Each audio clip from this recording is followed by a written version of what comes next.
샬롬 샬롬 샬롬 샬롬. 하나님 사랑합니다. 여러분 주 안에서 사랑합니다. 오늘 잠언 7장 말씀이죠. 7장이 27절까지 있죠. 근데 오늘 말씀이 이어지는 게 16절부터 6장 16절부터 같은 내용으로, 그래서 보면 20절에 또 똑같은 말씀이 나오죠. 내 아들아 내 아비의 명령을 지키며 내 어미의 법을 떠나지 말고, 7장 1절에도 내 아들아 내 말을 지키며 내 계명을 간직하라. 그래서 오늘 전체를 6장 16절부터 우리가 쭉 한번 살펴보도록 합니다. 오전과 6장의 후반부에서 6장의 후반부 음료에 대해서 교훈했던 솔로몬은 특별히 7장에서는 실예를 들어가면서 음료의 위험성을 경고하고 있습니다.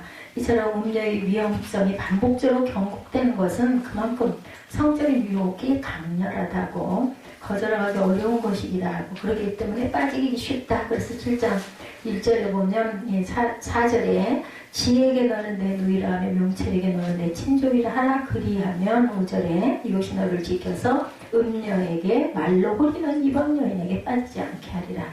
음란의 유혹에서 우리가 건져지는 부분에 대한 것을 강조해서 말씀하고 있습니다. 1, 2절에 지혜를 눈동자처럼 지키라 이렇게 말씀하죠.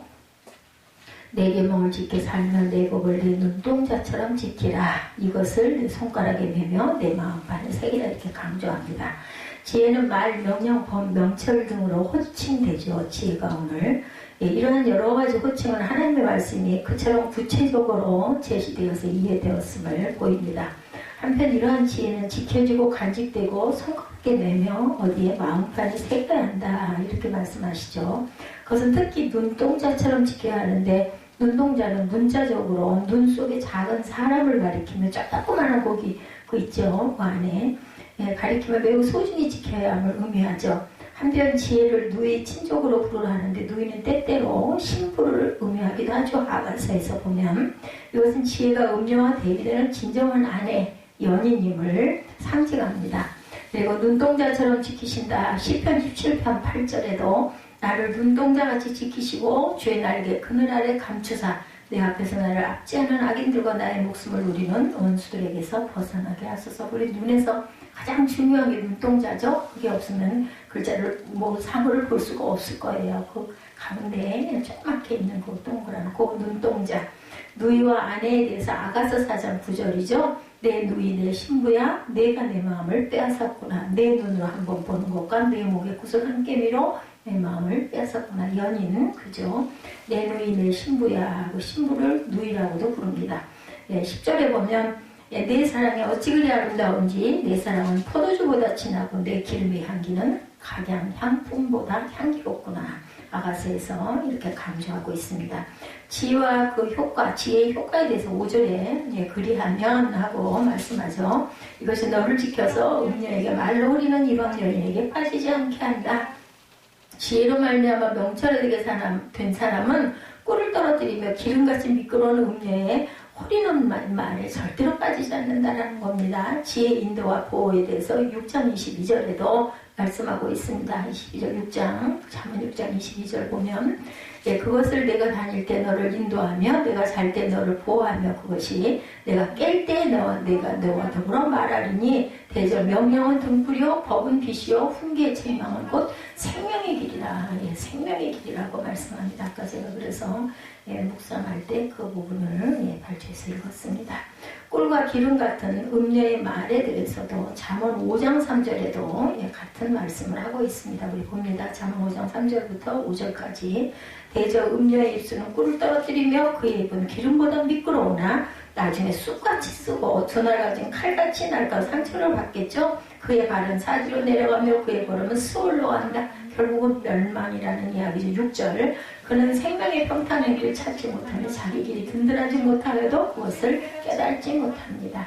이러니 그냥 멸망인 거죠. 음행의 현장의 묘사에 대해서 6절에서 8절에 증가하고 있습니다. 오늘 본문 6절에서 8절 내가 내 집 들창으로 살창으로 내다보다가 어리석은 자 중에 젊은이 가운데 한 지혜 없는 자를 보았노라. 그가 거리를 지나 음녀의 골목 모퉁이로 가까이하여 그의 집 쪽으로 가는데 저물 때 황혼 때 깊은 밤 흑암 중에라. 이 의미가 아시겠죠? 흑암 중이라고까지 설명을 합니다. 물론 자신이 목욕한 것처럼 음행 현장을 묘사하므로 어리석은 자가 어떻게 음행에 이르게 되는지를 보여줍니다. 음행에 빠지는 소녀는 어리석은 자, 순진하여 속이 쉬운 자로 지혜가 없는 자로 소가 되죠. 그는 음녀의 골목과 그 집에 들어가는데 그것은 우연이라고 보기도 힘들고 오히려 그가 계획한 대로 행동하고 있다고 보는 것이 더 자연스럽습니다. 아마도 그는 음녀에 대하여 알고 있었고 그녀의 집의 위치도 알고 있는 것으로 보이죠. 그는 스스로 음녀의 소굴을 찾아갔고 여기서 음행이라는 사건이 시작된다. 유혹을 받으면 그냥 나도 모르게 발길이 그리 잡고 가죠. 우리는 여기서 악인의 길에 들어서는 것이 그 동기에 관계없이 얼마나 위험한 일인지 그 유혹을 이기지 못하는 부분이 6절에서 8절에 이렇게 적나라하게 나타나 있습니다. 미련함과 소금에 대해서 잠언 14장 8절에도 슬기로운 자의 지혜는 자기의 길을 아는 것이라도 미련한 자의 어리석음은 속이는 것이다. 슬기로운 자는 자기 길을 알아요. 그런데 미련한 자는 어리석으면 속아. 그죠? 속아서 나도 모르게 막 갑니다. 그죠? 이게 문제라는 거죠. 음녀 8절에 보니 그가 거리를 지나 음녀의 골목 모퉁이로 가까이요 그의 집 쪽으로 간다고 그래요. 나도 모르게 그죠? 어리석은 자 중에 젊은이 가운데 한 지혜 없는 자를 보니 그가 거리를 지나 음녀의 골목 모퉁이로 가까이요 그의 집 쪽으로 하는데 황혼때 깊은 밤 흑암 중에 그렇게 간다라는 거죠. 얘 떳떳하지가 못하니까 깜깜할 때 그러고 다닌다. 악인의 길에 들어선다고 잠언 4장 14절에 사악한 자의 길에 들어가지 말며 악인의 길로 다니지 말라고 그 골목을 가면 안 되는 거죠.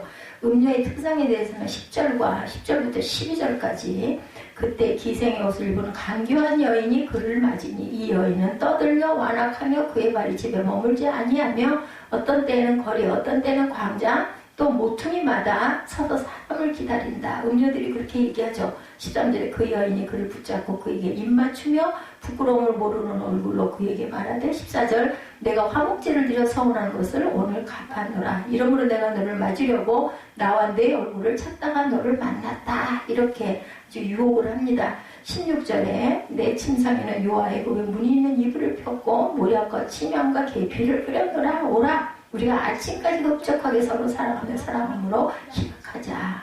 그래서 남편은 집을 떠나 먼 길을 갔는데 은주머니를 가졌은즉 보름날에 집에 돌아오리라 하여 여러 가지 고운 말로 유혹하며 입술에 오리는 말로 꿰물어 젊은이가 곧 그를 따랐으니 소가 도수정으로 가는 것 같고 미련한 자가 벌을 받으려고 쇠사슬은 매어 가는 것과 같도다.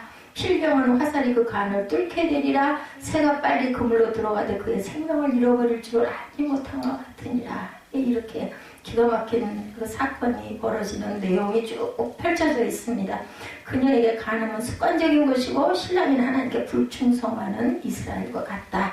그녀에게는 결혼이 하나님 앞에서 서약한 것이라는 사실도 아무 의미가 없어요. 남편이 있는데도 남편이 집에 없는 틈을 타서 기생같이 허리는 옷을 입고 자기의 마음을 숨기고 시끄럽게 소리치며 자기의 정욕을 채우기에 급급한 여자라는 겁니다. 기생같이 허리는 옷 창세기 38장 14, 15절이죠. 그가 그 과부의 의복을 벗고 너울로 얼굴을 가리고 몸을 휩싸며 딥나길 곁 에나의 문에 앉은 이는 셀라가 장성함을 보았어도 자기를 그의 아내로 주지 않음으로 말미암으니라. 그가 그 얼굴을 가렸으므로 유다가 그를 보고 창녀로 여겨서 결국은 며느리를 범하는 사건이죠. 창세기 38장 16절에 이어집니다.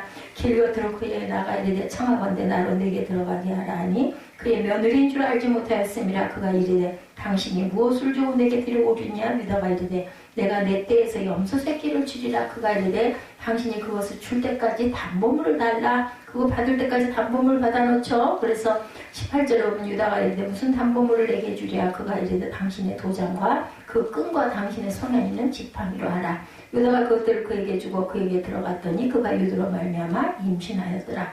해산할 때 손이 나오는지라 산파가 이르되 이는 먼저 나온 자라 하고 홍색실을 가져다 그 손에 메었더니 창세기 38장 29절 30절에 그 손을 도로 들이며 그의 아우가 나오는지라 산파가 이르되 내가 어찌하여 터뜨리고 나오느냐 하였으므로 그 이름을 베레스라 불렀고 그의 형 곧 손에 홍색실 있는 자가 뒤에 나오니 그의 이름을 세라라 불렀더라. 여기도 쌍둥이 형제가 태어나는 며느리에게서 유다는 아이를 낳게 됩니다. 나중에 며느리 죽이려고 하니까 다 그 끈과 도장을 내놓죠. 그 바람에 그냥 두 말을 하지 못하게 하는 그런 사건이 일어납니다.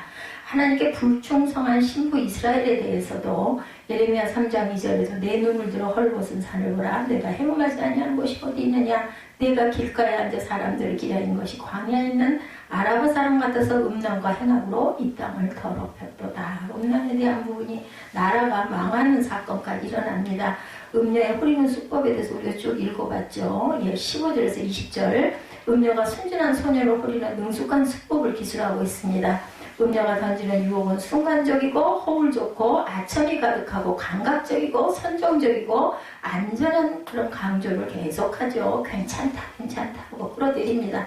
왜냐하면 처음 보는 소녀에게 입을 맞춤으로 그의 정욕에 불을 붙이고 이러한 행동에 대해 전혀 부끄러움을 느끼지 못하고 도덕적으로 감수성을 잃어버린 그녀는 그녀의 거칠은 종교 행위를 들어 그녀의 악한 의도를 숨기고자 하죠. 즉 화목제물의 분깃을 먹는 종교적 행위를 행하기 위한 방편으로 소녀를 찾다 이렇게 합류를 합니다. 어디에든지 보면 악은 그렇게 딱 이유가 분명히 보이고 있어요. 그죠? 그럴듯하게. 그녀는 더 나아가 침실의 감각적인 특성을 묘사하고 그를 꿰었고 아침까지 정욕을 채울 수 있다는 것과 남편이 충분한 여비를 가지고 여행을 떠났기 때문에 그들의 행위가 안전하고 열을 모른 좀 있다올 것이다 이렇게 꼬리죠. 정욕을 구한 끈질게 하는 유혹에 대해서 창세기 39장 7절에도 그 후에 그의 주인의 아내가 요셉의 눈짓하다가 동침하기를 청하니 요셉이 거절하며 자기 주인의 아내에게 이르되 내 주인이 집안의 모든 소유를 간섭하지 아니하고 다 내 손에 위탁하였으니 이 집은 나보다 큰 이가 없고 주인이 아무것도 내게 금하지 아니하였어도 금한 것은 당신뿐이니 당신은 그의 아내임이라. 그런즉 내가 어찌 이 큰 악을 행하여 하나님께 죄를 지으리까. 이렇게 요셉이 그 보디발의 아내에게 이렇게 얘기를 해요. 그래도 결국은 그것을 결국은 올매에 갇히는 사건, 그래서 옥에 갇히게 되죠. 서운을 갚는 화목제물에 대해서 레위기 7장 16절입니다. 그러나 그의 예물의 재원이 그 재물이 서원이나 자원하는 것이면 그 재물을 드린 날에 먹을 것이요 남은 것은 이튿날에도 먹되 재물의 고기가 셋째 날까지 남았으면 불사를 지니. 굉장히 보면 위생적이에요. 그죠? 이스라엘이. 소년의 반응이 22절에 나타납니다. 젊은이가 곧 그를 따랐으니 소가 도수장으로 가는 것 같고 미련한 자가 벌을 받으려고 새스레 매이러 가는 것과 같도다. 필경은 화살이 그간을 뚫게 되리라. 새가 빨리 그물로 들어가되 그의 생명을 잃어버릴 줄을 알지 못한가 같으니라. 우리 영혼이 벗어났도다. 이 찬양 생각이 나네요. 이제 아들들아 내 말을 듣고 내 입의 말에 주의하라. 내 마음이 음녀의 길로 치우치지 말며 그 길에 미혹되지 말지어다. 대저 그가 많은 사람을 상하여 엎드러지게 하였나니 그에게 죽은 자가 허다하니라. 그의 집은 수월의 길이라 사망의 방으로 내려가느니라. 이렇게 말씀하고 있습니다. 우리 영혼이 벗어나면 사냥꾼의 올무에서 새같이 벗어나야 되는데 이게 어디로 악한 길로 벗어나는 게 아니라 하나님의 길로 우리가 벗어나야 되겠죠. 올무에서. 그는 그의 선택에 대하여 자신의 생명으로 그 값을 치르게 됩니다. 결말을 모른 채 끌려가는 인생이죠. 베드로후서 2장 12절에 그러나 이 사람들은 본래 잡혀 죽기 위하여 난 이성 없는 짐승 같아서 그 알지 못하는 것을 비방하고 그들의 멸망 가운데 멸망을 당한다. 이렇게 말씀합니다. 생명으로 값을 치른다고 6장 32절 잠언 32절에 여인과 간음하는 자는 무죄한 자라. 이것을 행하는 자는 자기 영혼을 망하게 하며 상황과 능욕을 받고 부끄러움을 씻을 수 있게 하나니. 그래서 6장 7장이 이게 같은 말씀으로 이어지고 있습니다. 마지막으로 24절에 공고하죠. 이제 내 아들아 내 말을 듣고 내 입의 말에 주의하라. 솔로몬 앞에서 묘사한 진리들의 근거요. 마지막으로 권고합니다.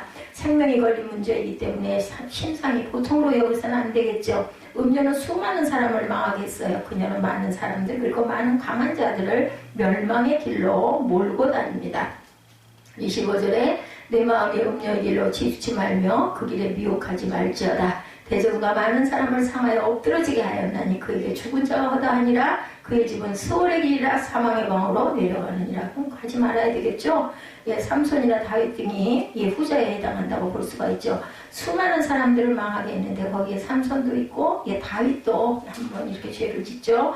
음녀의 유혹을 이겨낼 수 있는 사람은 흔하지 않고 음녀의 유혹에 빠져들어가는 과정은 거의 동일하고 먼저는 사람의 마음이 음녀의 길로 치우치는 일이 일어나고 상상이나 환상을 통해서 음녀를 가까이하고 그 후에는 실제로 음녀를 찾아 길에서 방황하게 됩니다. 그런데 오늘날 이 세태는 어때요? 그냥 아주 아무렇지도 않게 공공연하게, 그죠? 어느 곳에서나 볼 수가 있고, 휴대폰에 그냥 별게 다 있죠. 그녀는 음녀의 집권죄를 찾다가 어슬렁거리기 시작하고 결국은 음녀의 유혹에 넘어가게 됩니다. 그러므로 이 문제에 부딪힐 때 가장 확실한 방법은 요셉처럼 도망치는 것, 음부와 사망임을 안다면 속히 발을 돌이켜 도망쳐야 된다. 삼손의 예가 사사기 16장 20절에 들릴라가 이르되 삼손이여 블레셋 사람이 당신에게 들이닥치 않느니라 하니 삼손이 잠을 깨며 이르기를 내가 전과 같이 나가서 몸을 떨치리라 하였으나 야훼께서 이미 자기를 떠나신 줄을 깨닫지 못하도다. 뭐 했어요? 머리를 잘라버렸죠? 깎아버렸죠?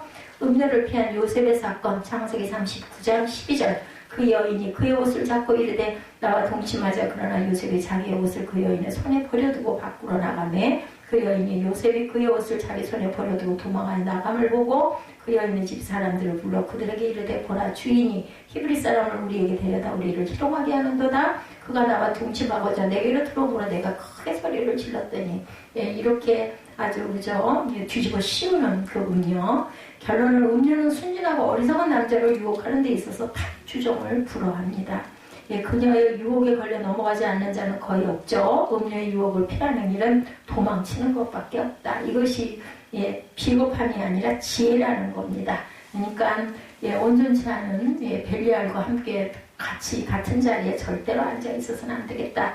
음녀의 유혹에 맞서서 싸워 이기겠다 고집하는 것은 용기가 아니고 어리석음이라는 겁니다. 솔로몬이 가르친 음녀를 피하는 방법은 뭐해라? 도망가라 라는 거죠.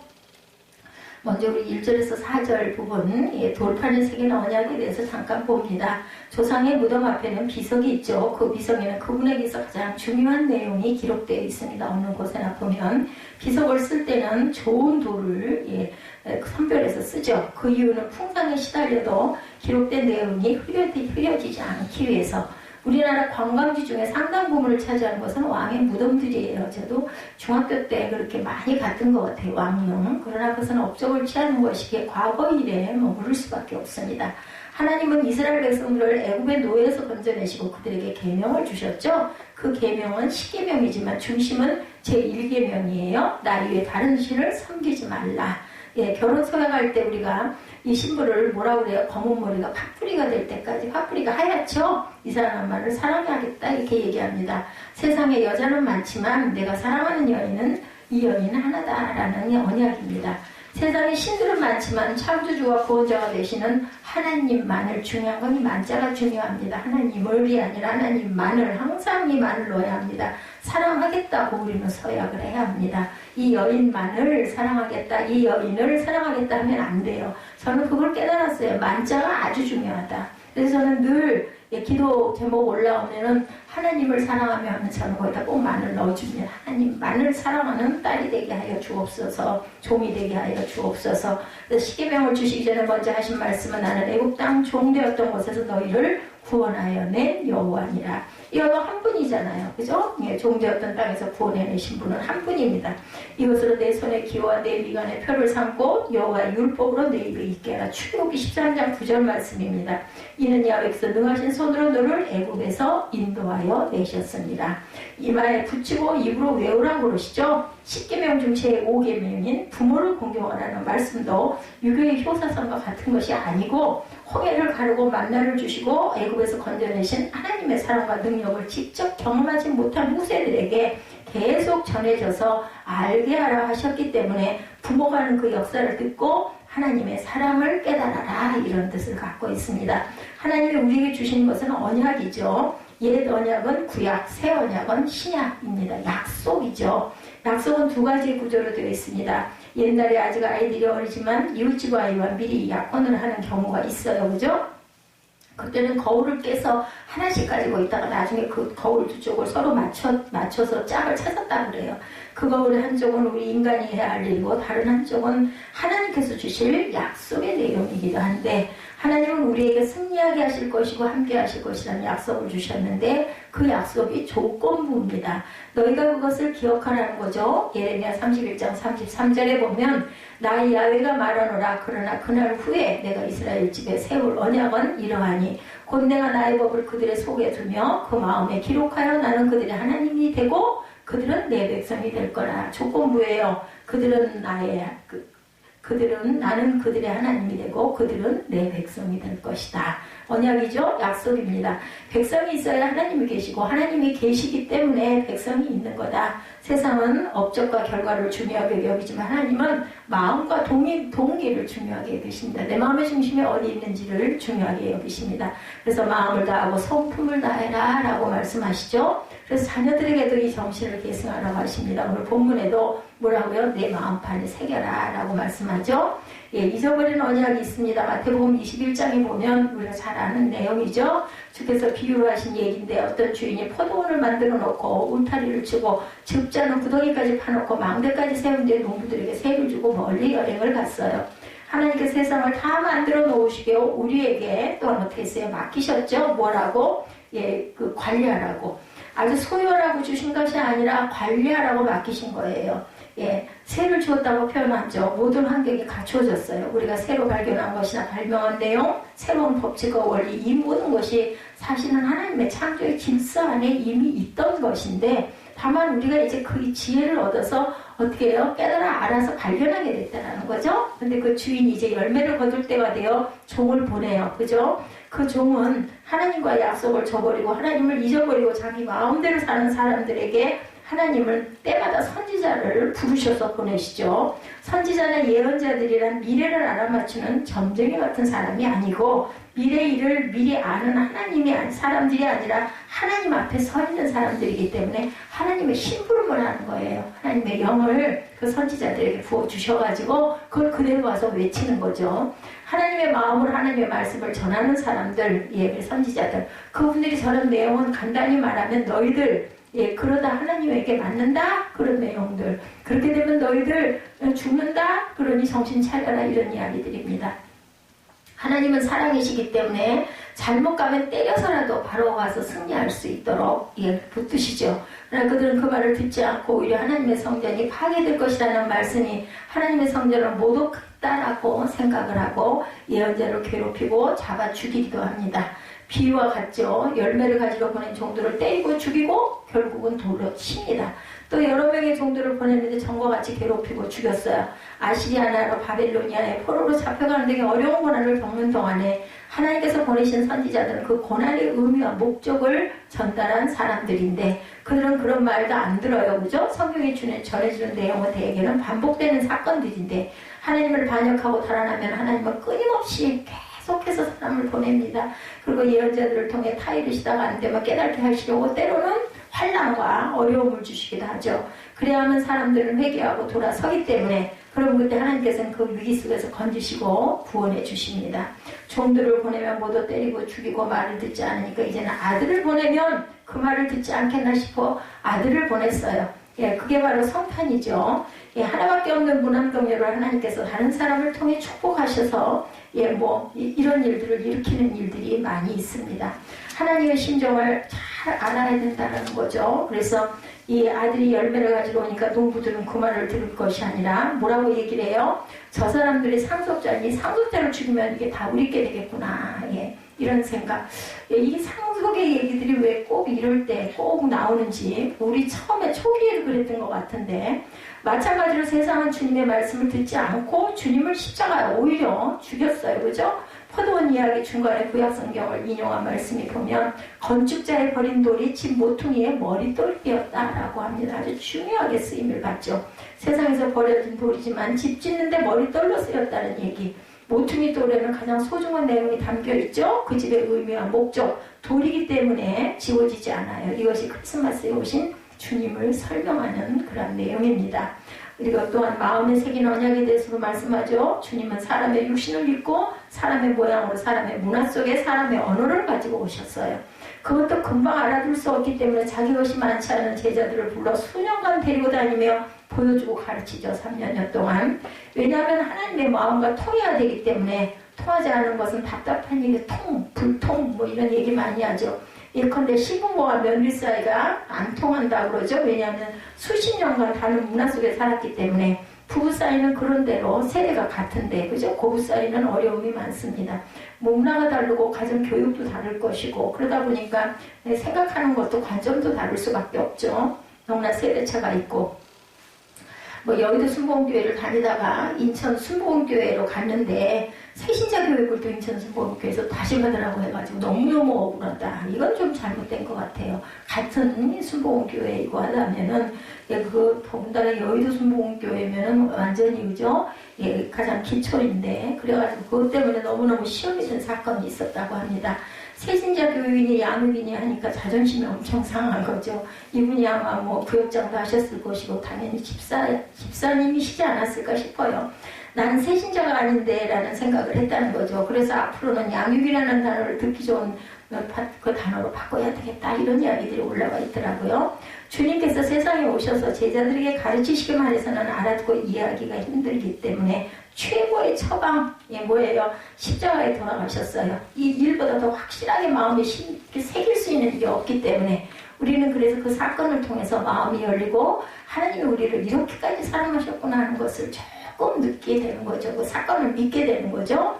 주님은 우리 마음에 하나님의 사랑을 심기 위해 상대방에게 맞춰줍니다.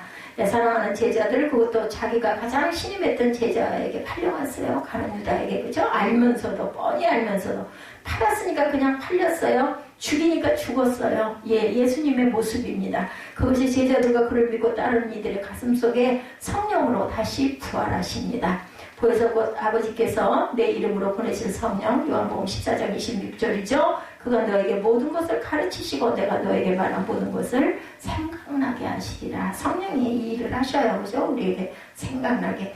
말씀을 증거하다가도 찬양이 떠오르기도 하고, 찬양을 부르다가도 말씀이 떠오르기도 하고. 왜냐하면 그것이 다 형태만 다를 뿐이죠. 우리 찬양도 성경 말씀을 입각한 말씀이고, 말씀도 또한 그것이 찬양으로 살아난 곡조가 있는 모처럼 시편처럼 주님의 십자가 사건을 통해서 우리 마음속에 새겨진 하나님의 사랑을 주님의 영이신 성령께서는 다시 가르치시고 그 하나님의 사람이 새록새록 생각나도록 하게 하실 것이라는 약속이죠. 생각나게 하시리라. 주님의 십자가의 사건을 나의 사건으로 받아들이고 그래서 입으로 시인하고 마음으로 믿으면 그저 지친 영혼이 그 사람 안에서 다시 힘을 얻고 그 힘으로 더 이상 갈등도 방황도 아픔도 전쟁도 없는 하나님 나라를 향해 영향을 나타내게 된다. 예, 잠언 이제 앞으로 좀 돌아갑니다. 6장 16절부터 다시 한번 쭉 훑어봅니다. 16절에서 19절까지 우리 봅니다. 잠언 6장 16절. 여호와의 미워하시는 것 곧 그 마음에 싫어하시는 것이 몇 가지? 6, 7가지니 곧 교만한 눈과 거짓된 혀와 무죄한 자의 피를 흘리는 손과 악한 계교를 꾀하는 마음과 빨리 악으로 달려가는 발과 거짓을 말하는 망령된 증인과 및 형제 사이를 이간하는 자니라 이렇게 말씀하죠. 하나님께서 싫어하시는 것이 7가지다. 7가지다. 첫째 뭐라고 말씀하세요? 교만, 그죠? 교만이 나오죠? 미워하는 것 6, 7가지니 첫 번째 교만. 사람은 교만할 것이 없는 그 교만하기 때문에 하나님의 미움을 받는다라는 거예요. 교만하는 사람은 자기가 무엇이 된 줄 알기 때문에 교만해집니다. 내가 이런데, 내가 너희들보다 훨씬 많이 깨달았는데 너희들은 알기나 해. 뭐 이런 거 교만입니다. 교만한 자를 물리치시고 겸손한 자에게 은혜를 주시는 하나님이심을 우리가 절대로 잊어버리면 안 되겠다. 교만한 사람은 그릇이 될 수가 없어요. 그게 깨뜨려져야 됩니다. 모든 것이 주께 받았는데 어떻게 교만할 수가 있겠나. 둘째, 미워하시는 것이 나오죠. 거짓말하는 사람을 하나님께서 미워하신다. 6, 7가지니 교만한 16절에서 우리 좀 가서 보면서 보죠. 예. 그 마음에 싫어하시는 것이 무겁진 교만한 눈과 거짓된 혀와 무죄한 자의 피를 흘리는 손 이렇게 쭉 나오죠. 미워하시는 것. 예, 미워하시는 것은 거짓된 혀라고 얘기하죠. 거짓말을 사람 하나님이 미워하신다. 왜냐하면 하나님은 거짓을 모르시기 때문이죠. 사실과 다르게 말하는 모든 것이 거짓말입니다. 그러니까 종이 될 수 있는 자격 중에 가장 중요한 거는 거짓말을 하지 않아야 된다. 진실해야 되죠. 약속을 어기는 것도 거짓입니다. 예. 교만한 눈과 거짓된 혀와 무죄한 자의 피를 흘리는 손과 악한 계교를 꾀하는 마음과 빨리 악으로 달려가는 발과 거짓말하는 망령된 증인과 형제 사이를 이간하는 자다. 19절까지 이렇게 나타나 있습니다. 예, 미워하시는 것은 거짓된 혀, 셋째로 무죄한 자의 피를 흘리는 손을 미워하신다.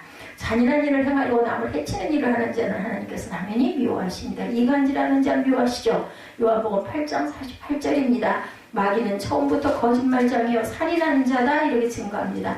하나님은 거짓된 혀와 함께 무죄한 자의 피를 흘리는 손을 미워하시는데 이것은 누가 하는 일? 마귀가 하는 일이기 때문에 하나님께서 미워하신다. 하나님은 어떤 하나님이세요? 공의의 하나님이십니다. 그러므로 무죄한 자의 피 흘리는 것을 묵인하시지 않습니다. 아벨의 억울한 피가 하늘을 향해서 호소했죠. 하나님께서는 그것을 들으십니다. 그리고 가인을 징벌하십니다. 유대인들은 의로운 예수님을 흉악한 죄인 취급을 했고 죄인처럼 십자가에 못 박습니다. 그분이 무슨 죄가 있을까요? 그죠? 죄가 없으셔요. 빌라도도 그에게 죄를 찾지 못하였다 이렇게 했는데 그래서 때려서 놓겠다고 했는데 가이사의 충신이 아니라는 말에 예수를 십자가에 내어주기도 했지만 예수 죽인 핏값을 너희가 담당하라고 빌라도는 그렇게 말을 하죠. 후손에게 돌리라고 장담하더니 과연 의로운 피를 흘리는 그들을 하나님께서 징벌하시는데 그들은 나를 잃고 유리방황하였고 그 후손은 독가스실에서 600만이나 죽어나가게 합니다. 하나님은 무죄한 자의 피 흘리는 손을 이렇게 미워하신다라는 것.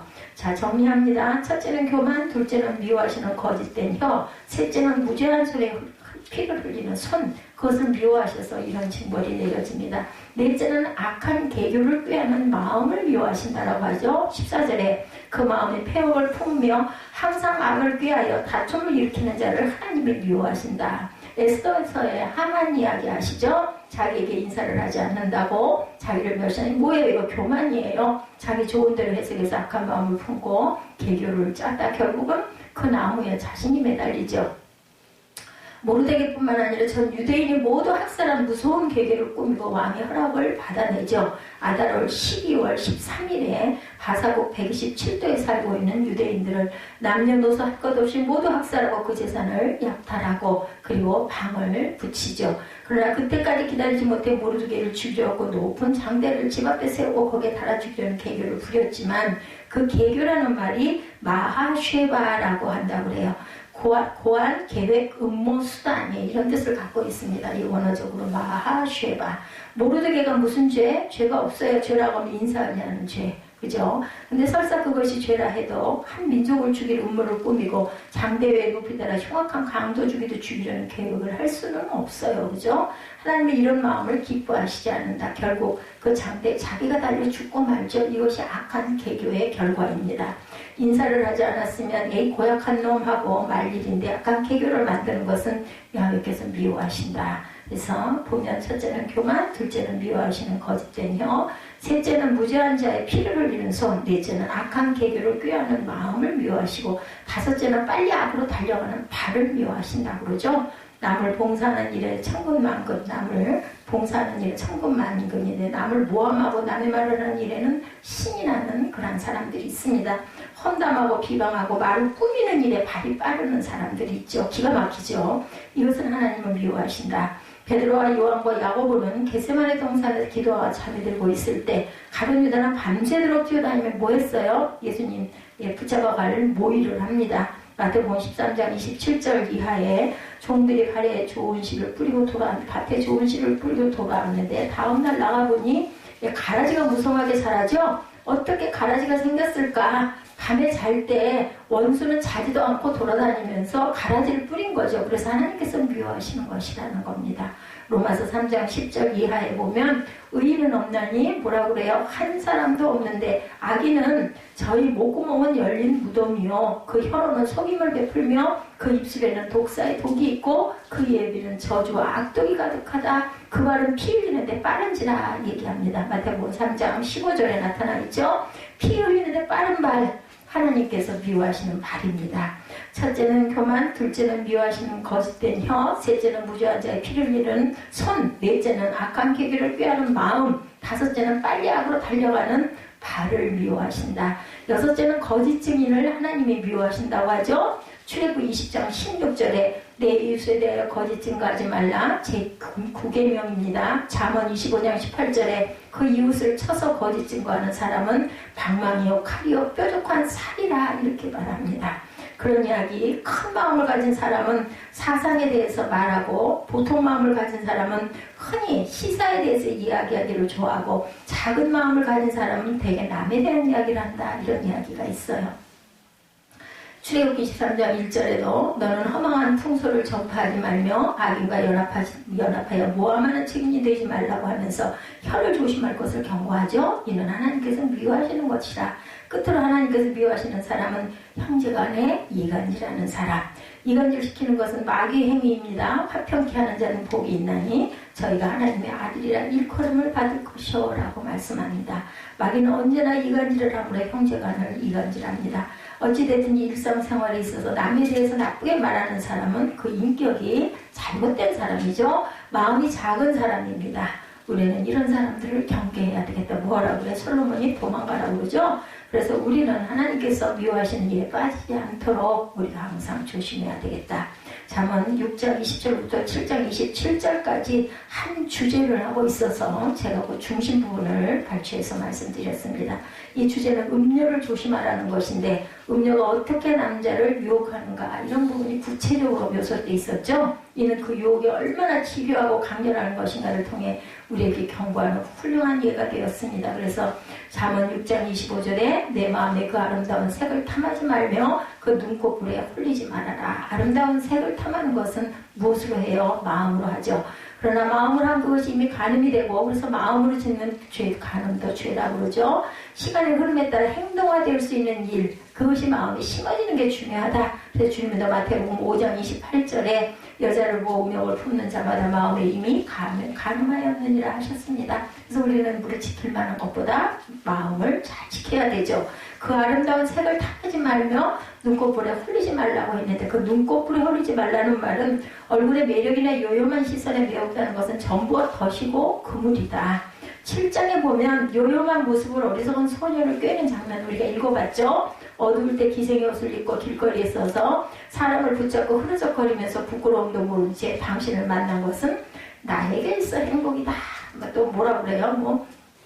두 번 만나면 인연이고 세 번 만나면 숙명이고 네 번째 만나면 필연이다 이런 얘기 있더라고요. 이런 얘기를 하는 거죠. 보면 나의 소원이 이루어졌노라 하면서 15절에 침실로 끌어들이죠. 7장에 보면. 그래서 그를 따라가는 그 모습은 푸지로 가는 소와 같고 미련한 자가 벌을 받아야 하고 쇠사슬에 매려가는 것과 일반이다. 22절에 증거합니다.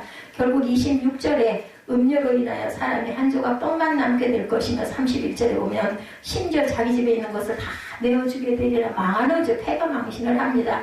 34절에는 그 남편이 특이함으로 분노하여 원수를 갚는 날에 용서하지 아니하고 아무 벌금도 돌아보지 아니하며 많은 선물을 줄지라도 듣지 아니하리라 이렇게 말씀하죠. 차라리 새끼를 빼앗긴 앙콤을 만나는 것이 더 쉽다 이렇게 말씀을 하고 있습니다. 우리가 그 내용을 잠깐 보면 이런 내용들이 쭉 나옵니다. 창세기 7장, 잠언 7장 23절에도 필경은 살의 그간을 뚫기까지 이를 것이라 새가 빨리 그물로 들어가되 그 생명을 잃어버릴 줄을 알지 못함이 일반 이렇게 될 것이다. 26절에도 음녀에게 죽은 자가 허다하다. 이것이 이 시대의 현실이라는 것을 우리가 알고 가야 되겠다. 그래서 우리는 음녀의 이러한 그 홀리는 이러한 유혹에서 빠져나갈 방법은 그런 거를 듣지도 보지도 말고 아예 그냥 고개를 돌려야 되겠죠. 이런 마음을 갖고 우리가 살아가야 될 것이라는 겁니다.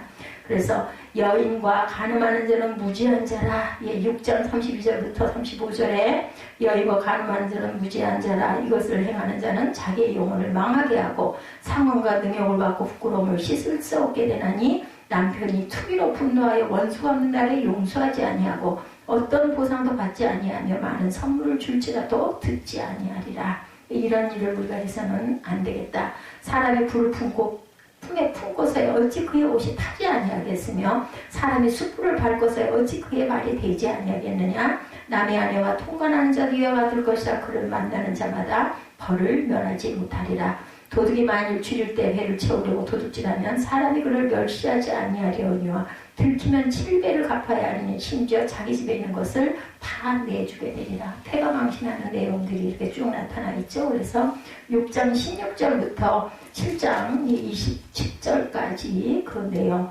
마지막에 26, 7절에 말씀하죠. 대저 그가 많은 사람을 상하여 엎드러지게 하였나니 그에게 죽은 자가 허다하니라. 그의 집은 수월의 길이라 사망의 방으로 내려가느니라. 이런 그 필경의 그 23절에 보면 화살이 그 안을 뚫게 되겠다 그러죠. 새가 빨리 그물로 들어가도 그의 생명을 잃어버릴 줄을 알지 못한 것. 새들은 그물에 갇히면 죽는데 결국 모르고 그리 뛰어들어간다는 겁니다. 젊은이가 곧 그를 따랐으나 소가 도수정으로 보는 것 같이 미련한 자가 자기 벌을 받으려고 쇠장슬에 매이는 것과 같다라는 겁니다. 그래서 마음이 음료의 길로 치우치지 않고 그 길에 미혹되지 않게 하려면 그것과 함께 바라보지도 말고 악은 모양이라도 버리는 귀한 은총이 있어야 되겠다.